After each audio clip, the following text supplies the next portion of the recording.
Hello guys, I'm Super Ron, welcome back to the channel and we are back at Auto Shack on the RS6. Over the last few episodes you've seen us drop the engine out and investigate all the faults around it. In the last episode we were finding oil leaks, coolant leaks, exhaust leaks. Everything that could leak was leaking out of this engine. Today we're on a much positive note because we've just got all the bits delivered to fix this. So we're going to do cam belt, rocker covers, oil seals, water pipes, chains and everything else we need. So let's dive straight in and have a look at all our new bits. Right, we've just had a nice big parts delivery from TPS. And for a car guy, this is like Christmas Day. Pretty much everything is still available direct from Audi. So we've got all genuine parts, all genuine seals.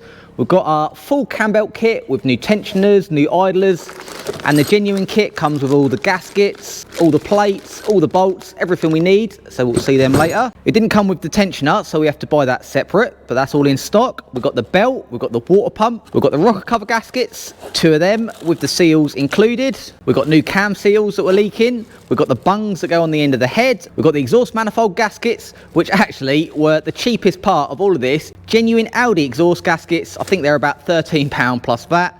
The expensive bits were the bolts. So we've got all new bolts for that. These are the long ones that go through the manifold, and these were actually replaced with something cheaper because as it turns out, these are £18 each. So lucky there is only 4 of them. We've got a new crank bolt, we've got all new bolts for the crank pulley, we've got a new thermostat, we've got all the gaskets for the oil filter housing and the oil cooler housing, so that's there. We've got the new pipes that go to the block, which are leaking on mine. We'll see more of them in a bit, and all the seals for them. We've got turbo oil drain gaskets and the seals. We've got an O-ring for the thermostat, we've got all new drive belts, and we've got the plugs that are broken. The airflow meter plugs have been broken. One of the coil plugs is broken. So out of my list, we could get just about everything. The only thing they didn't have in stock were the bolts for the oil cooler housing on the side, which one had been rounded off, and the bolt for the throttle body. But we went down to our friends at Suffolk Fasteners and they had it all in stock. So we bought a pack of them, so they're all ready to go on. And the other thing they couldn't get any more were the tensioners for the aux belt. But I got the part numbers off the old one and they were all still available online as well. And the last thing they couldn't get was the front main oil seal. They were discontinued, but they did give me the part number, so I'll cross-reference that with Motor Parts Direct, and they managed to find the seal still in stock. So we've got the front main oil seal. The funny thing is, that part number cross-references to a 2014 Honda Civic. So we're actually putting a Honda Civic crank seal in. So it might not be super clear on here, but that alternator mount, engine mount, oil cooler takeoff, oil filter housing, turbo water return, and oil pressure switch is all in one massive alley block. And if we sneak through here, you can just see in there is an oil cooler as well. Let's see if we can find an exploded diagram of this. So here's the exploded diagram. Knowledge is power. So this is this massive aluminium block which holds the alternator, the engine mount, the oil filter housing, the oil cooler lines, the oil pressure switch, and the oil cooler inside it. And what it has is these plastic tubes here. They're only about that long, got an O-ring each end, and that connects a waterway in the block to the cooler.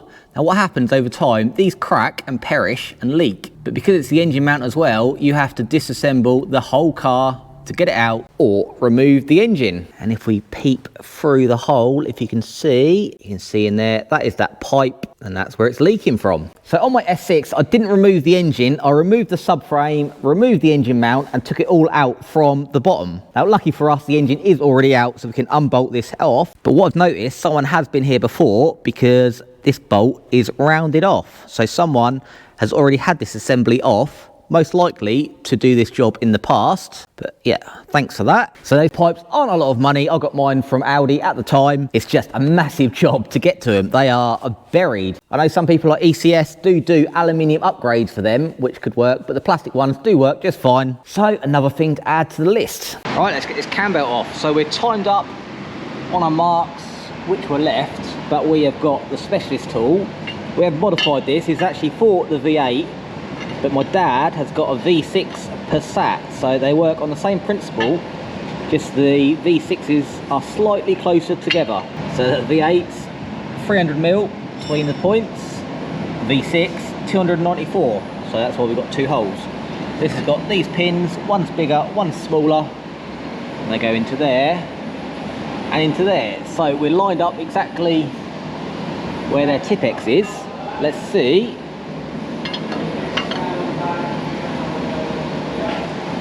And you can see that's how far out it is. We've got that side in the pins, and this side is out. So that could be a few degrees out. Use the correct tools. Taking these off, obviously the cam seals are leaking, it's all wet around there, and the main front crank seal is leaking, but we're having the belt off, so it's not going to be too much job to do all that. The thermostat is in here, so I've ordered one of them because that is behind the cam belt, so that is as deep as you can get almost. And I have found the bung for the crank locking tool to go in. It's that one there. So it probably was just about doable with the turbo in. A lot easy on the normally aspirated ones. But as you can see from that, they definitely didn't use it. And that's why they got their Tipex out. But we have got the correct tool for the job. And there's the water pump leaking as well. Another thing I've just noticed, which is clearer now. Remember in the first episode where we drained the coolant and it actually had a block coolant drain. So you could completely empty the block. And what that is just a blank on the bottom. That goes up to a banjo in the side of the block. So I've not seen anything like that before. That's a handy little addition, and that just allows you to drain all the water out lower than the water pump level, so you don't make a mess down here as you take the water pump out. Good idea, Aldi. Another problem when you're doing the rocker cover gasket this side is you've got this hard water pipe here. It does bolt on there, and what you tend to do is just unbolt the bracket that's under there and just bend this out the way a bit while you're putting the rocker cover on and off. As you can see, it's got a complete overlap.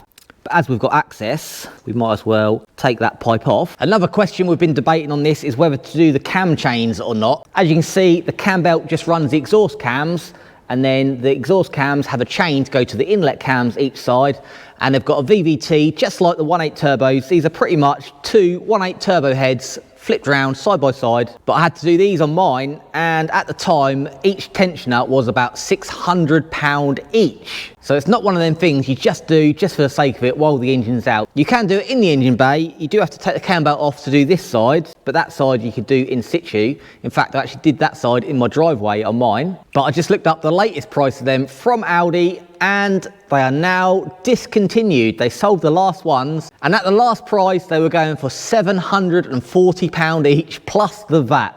So with that, and the chains were about £100 each.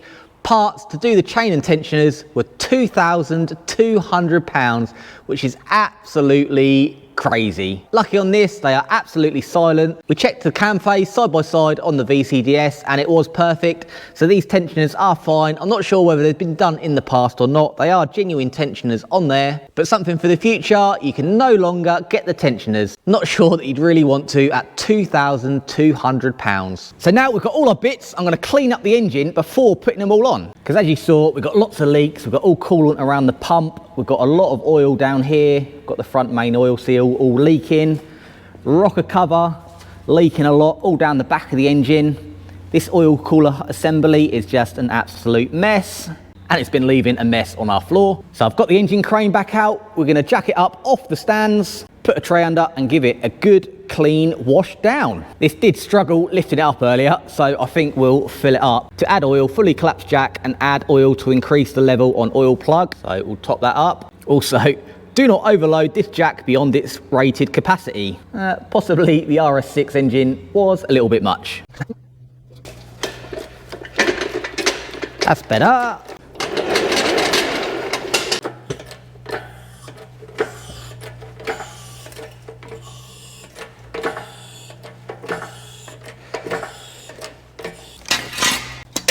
So here it is before, all ugly and grimy. And here it is after, looking as good as new. Look how well that has come up. Very pleased with that. My main method of attack was actually alloy wheel cleaner. So I sprayed that on and it gets rid of all the grime and really does ping out the aluminium, and also it's safe on the rubbers because obviously you put it on tyres as well, and then fire it all off with an airline. The only problem with that, it does make a hell of a mess. Literally everything is covered. Just had to wipe the engine crane down because that was covered, and just had to wash myself up because I was covered. So now that's given us a nice blank canvas. I think as we're up on the engine stand, I'm going to take this engine mount and oil cooler assembly off first and get all the seals done in that. There's our rounded off bolt, which is why we've got new ones. Hopefully that'll come off. I can get this massive contraption off and change all the seals. Lucky for us, as we're out of the car, it's only 4 bolts and it comes off. In the car, near on impossible. So the bits that are different to my S6, because we've got turbos, got the oil feed to the turbos. Mine just had an oil pressure sender just in there. This has got the feed to the turbos. So 4 bolts and off it comes. So as you can see, this engine mount is full of coolant as well as oil. So with the strain of them being moved on the engine mount and having the tension of the alternator, you can see why they do start to leak. Actually, it's 5 bolts. But now,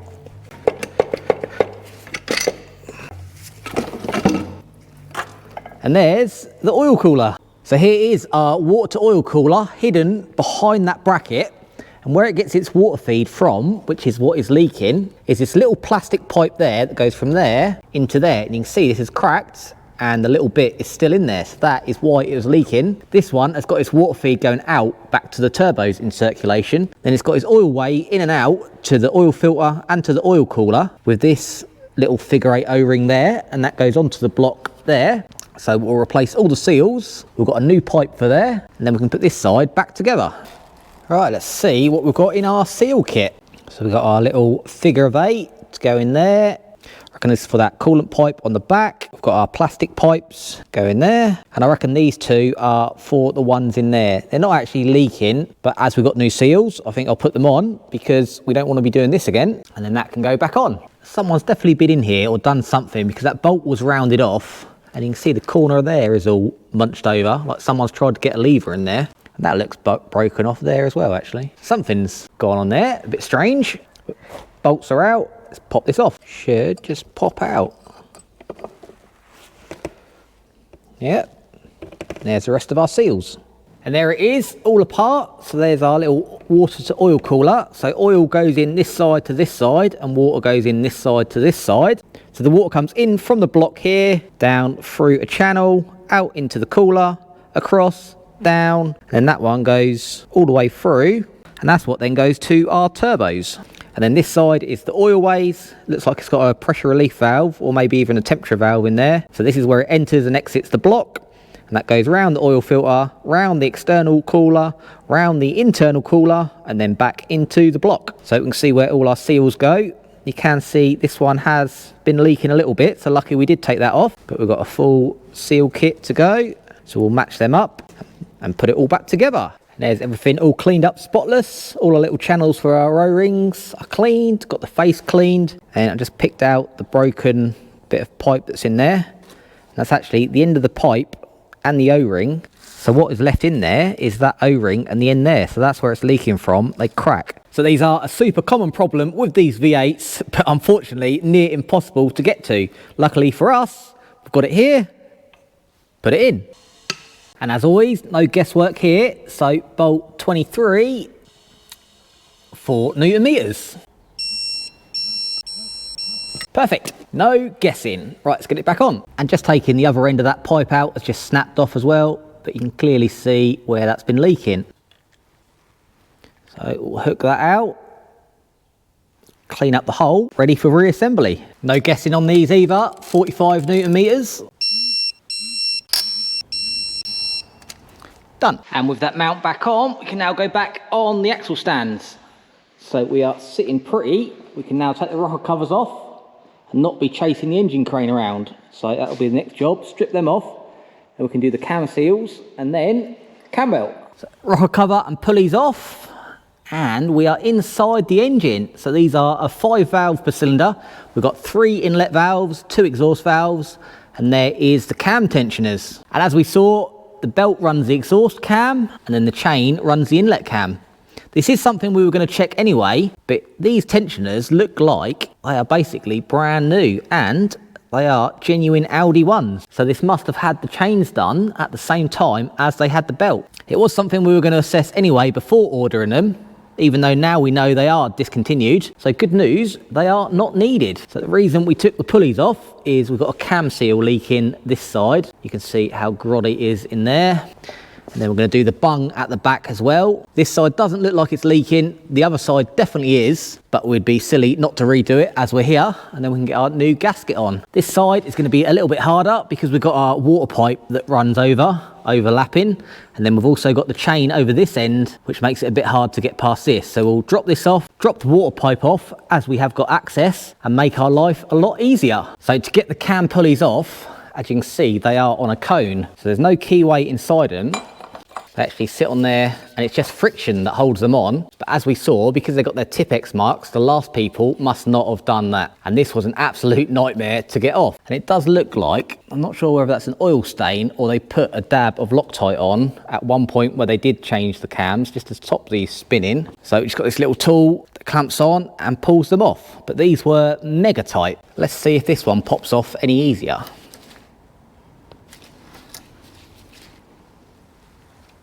Oh.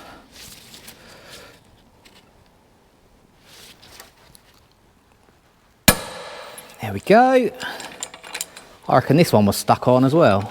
So although these spin all the way round, we don't have to worry about our timing because on the end of the cams, they are D-shaped and the bit our locking tool goes into is also D-shaped. So they sit on there like so. So we can put our locking bar back in because you can see that one has rotated slightly. So we can keep it safe even without the pulleys on. So when we do the timing up, that'll lock the cams together with the pulley spinning.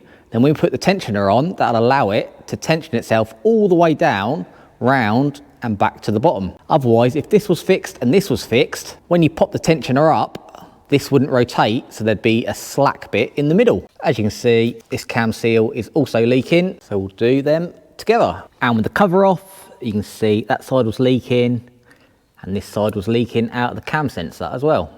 But we've got all 4 seals, so we'll fit all 4. Right, next up, let's take this water pipe off, because that overlaps. Like I said earlier, sometimes you can just bend it out the way, but as we've got access, that runs all the way around here. Got a little flange that bolts on there, runs across, got a sensor, and got a flange that bolts on there. So we'll pop them off, and that'll give us full access to get this off. Well, I've hit a bit of a snag on this. Where this metal pipe comes round, it also joins into this aluminium one there. It pushes all the way inside there with an O-ring, and as much as I try, that is not coming off. I don't think that's ever been out, and I don't want to risk breaking this pipe or this pipe.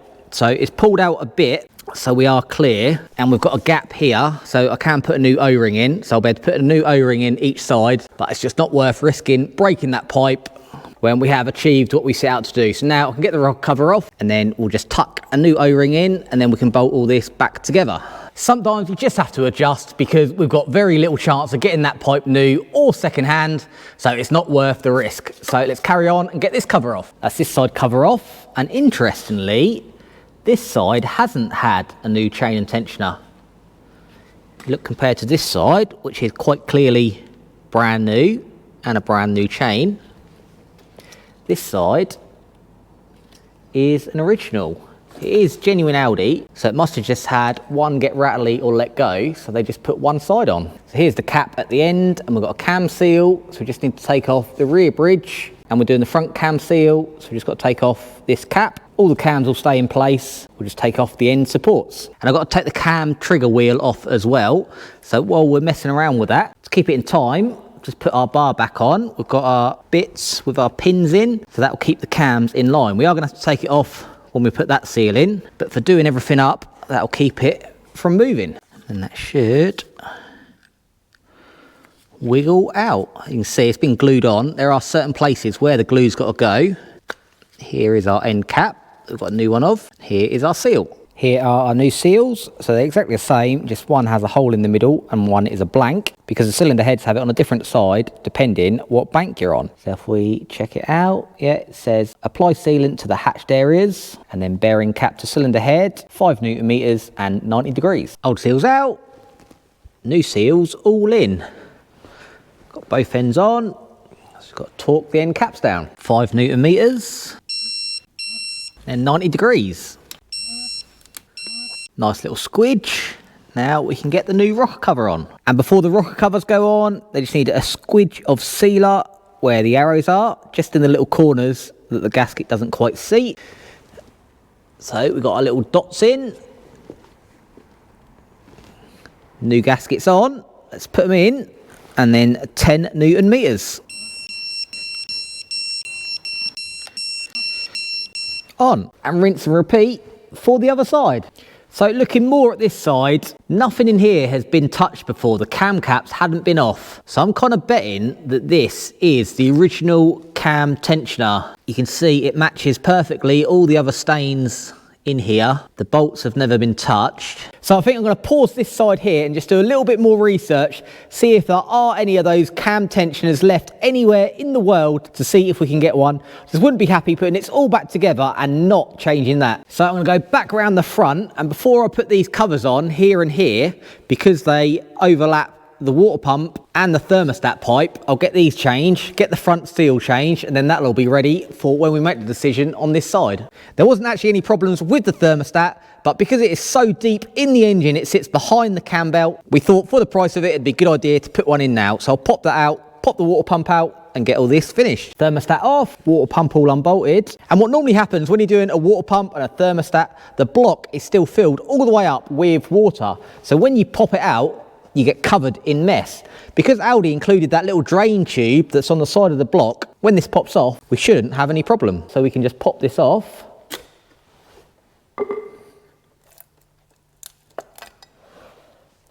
And not get soaked. So let's get these dried up and get our new bits on.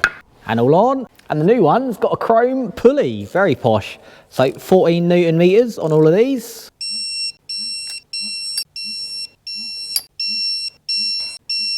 And the same for the thermostat pipe. On. Very nice. So the last thing we've got on the front is this main crank seal. So let's get our Honda Jazz seal out.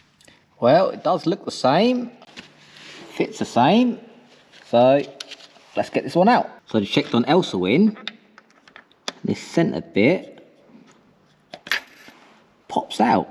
And what it does say is when you put it back in, you put it in the other way round, so your new seal goes on the fresh bit. And then we can just hook that out. With a bit of persuasion,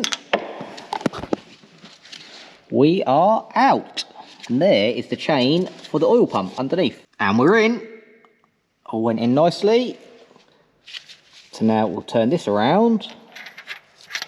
That just needs to pop in there. And got all the new bits of the cam belt on. So we've got our tensioners, got our pulleys up the top already.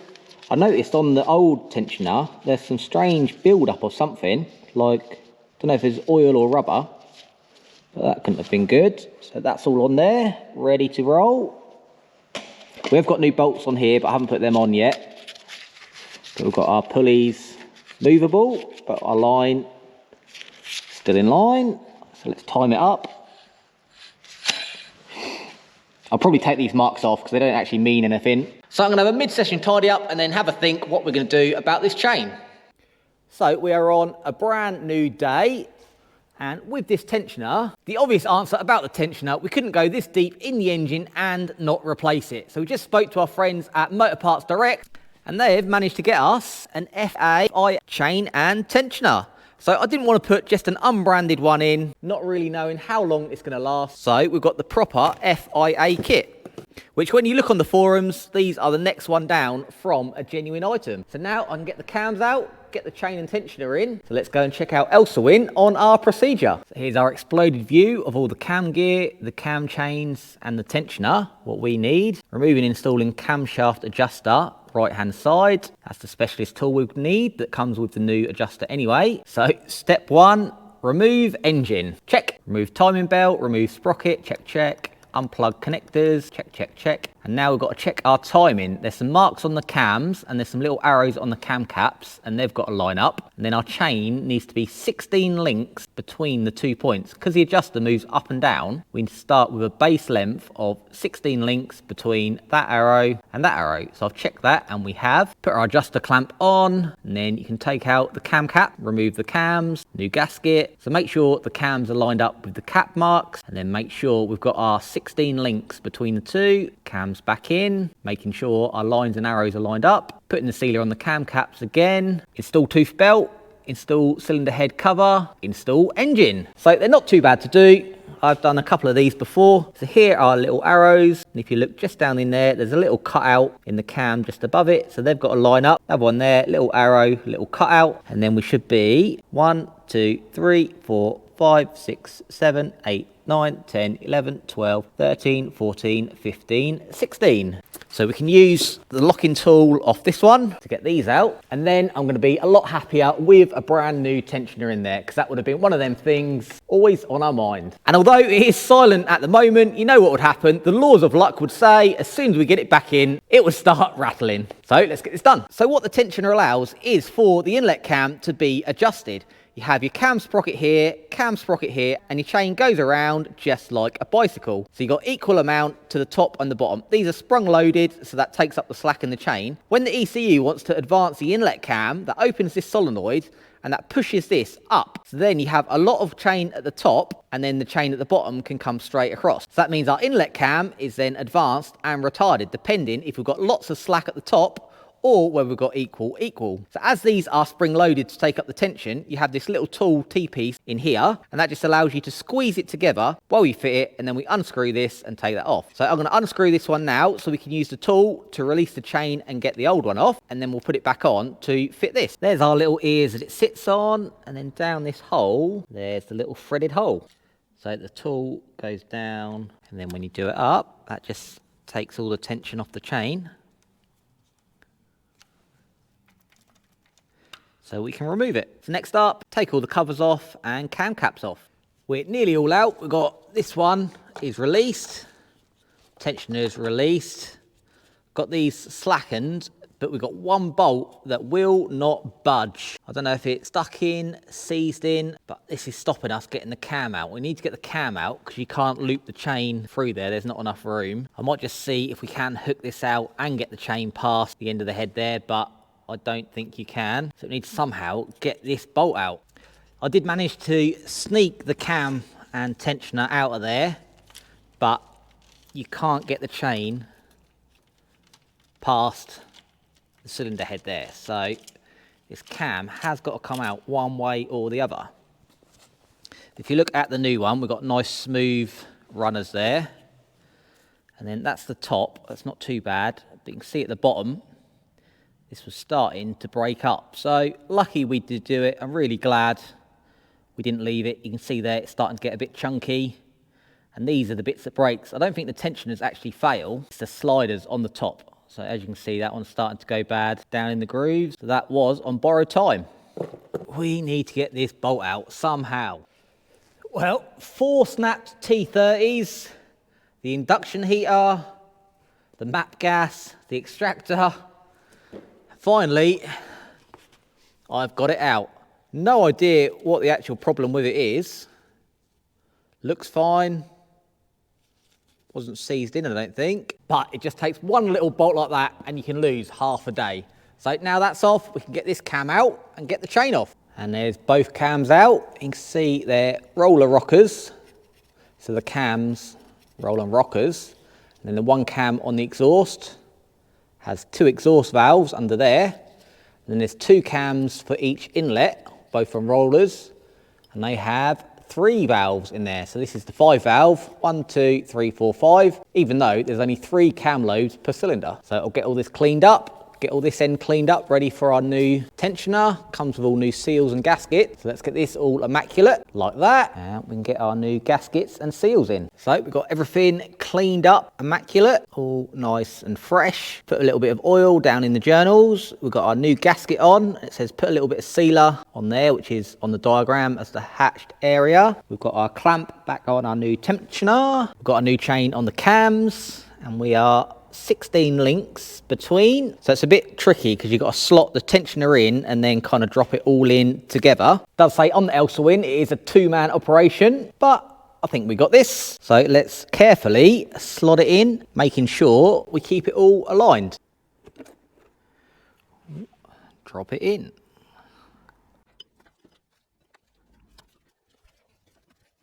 Just like that. And we're in. Both our cams sitting upright still. Got our 16 between. There's some slack on there because we've got this clamped. When that expands out, that'll keep our 16. So now let's get some cam caps on, get the bolts in the tensioner, and carry on bolting everything back on with our shiny new tensioner. Caps going on. And then on the end cap, we've got our sealer in the prescribed place. So we'll just knit them up. We'll get our bar back on the front, double check we're still straight. Bars back on, lock in our exhaust cam. So if we take the tension off the tensioner now, the inlet should be in place. Front's timed up, and that takes this mark to our arrow and our point, perfect. And this one to our arrow and our point, perfect. Now this is where some people get a little bit confused, because we've got our number 1 dot here lined up with the arrow. 1, 2, 3, 4, 5, 6, 7, 8, 9, 10, 11, 12, 13, 14, 15, 16. And if you look, this dot is now passed. So from this perspective, it looks like it is a tooth out. But if we check our diagram, you can see that is how it is. Number 1 is straight up. You can see here, when it's fitted, it is actually 1 tooth after. So that is where some people freak out. They get it all timed up and think they're now a tooth out, but that is correct. So now we'll get all these timed up, 5 Newton meters and 90 degrees. All I've got to do now is find a T30 that can go on the torque wrench.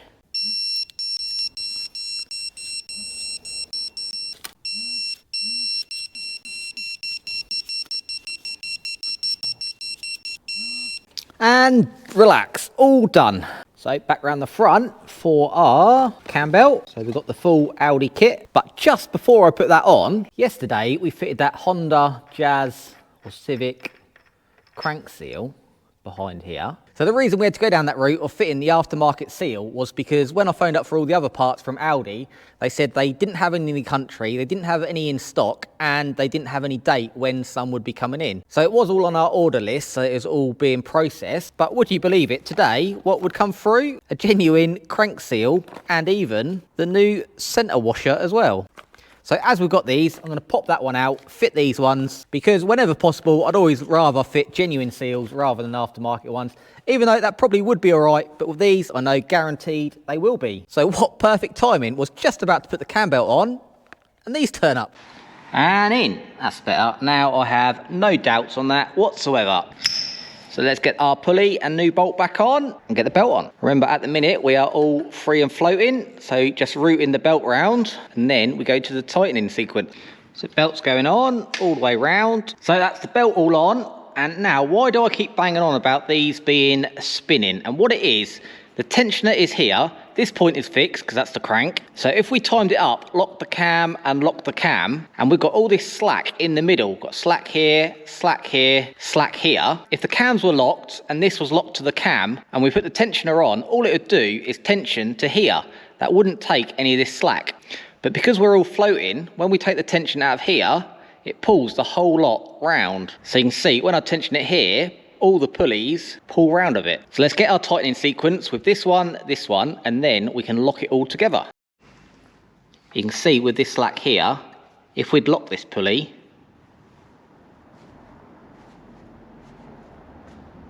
we wouldn't be losing this. So first of all, we need to put a 5mm Allen key in here, like so, and that just mimics when this is released, the pressure that it puts on there. So now we need to turn this one, and in the book there is a specialist tool that goes on here, and then a torque wrench, and you have to put that to 6 Newton meters. Well, we haven't got the torque wrench tool, but I know these sit round at about here, so we'll nip that up. If we go back and look at it before, that's also where it sits. 45 Newton meters on that one. So that's that side set. And we can take our Allen key out. So obviously this has gone slack, but now we can release our pin and tension up the system properly. And then there's a measurement here we have to double check. So pull in the grenade pin,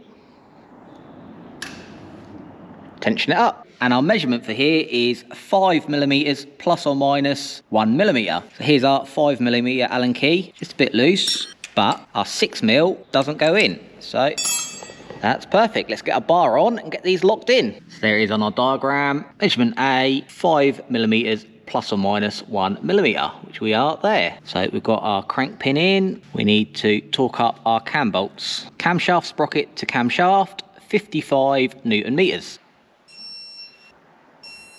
Check. Crank pin out. Can't remember if I did show putting it in, but that's where that goes. Under there. Round we go.